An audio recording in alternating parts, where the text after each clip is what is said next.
മോദിയുടെ പാലക്കാട്ടെ റോഡ് ഷോയിൽ നിന്ന് ഏക മുസ്ലിം സ്ഥാനാർത്ഥി പുറത്ത്.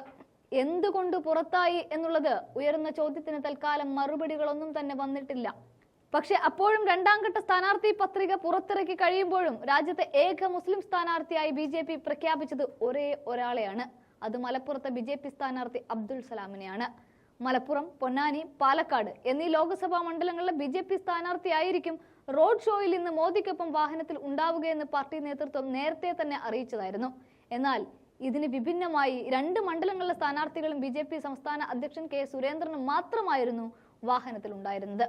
പാലക്കാട്ടെ സ്ഥാനാർത്ഥി C കൃഷ്ണകുമാറും പൊന്നാനിയിലെ സ്ഥാനാർത്ഥി നിവേദിത സുബ്രഹ്മണ്യനുമാണ് പ്രധാനമന്ത്രിക്കൊപ്പം ഉണ്ടായത്. അബ്ദുൽ സലാമിനെ മനഃപൂർവ്വം ഒഴിവാക്കിയതാണ് എന്ന് തന്നെ പറയാം. പാലക്കാട്, പൊന്നാനി, മലപ്പുറം സ്ഥാനാർത്ഥികൾ എന്ന് നേരത്തെ അറിയിച്ചത് അബ്ദുൽ സലാമിനെ വിളിച്ച് വരുത്തിയിട്ട് ഒടുക്കം മോദി വന്നപ്പോൾ പുറത്തു നിർത്തി. ഇതിലും ഗതികെട്ടവൻ വേറെയുണ്ടോ? ഇവിടെ റോഡ് ഷോ തുടങ്ങുന്നതിന് മുൻപ് തന്നെ മലപ്പുറം സ്ഥാനാർത്ഥി അബ്ദുൽ സലാം നേരത്തെ എത്തുകയും ചെയ്തിരുന്നു. എന്നാൽ വാഹനത്തിൽ അദ്ദേഹത്തിന് മാത്രം ഇടം കിട്ടിയില്ല. അതുകൊണ്ടാണ് ഇതിലും വലിയ ഗതികെട്ടവൻ വേറെ ഇല്ല എന്ന് പറയേണ്ടി വരുന്നത്.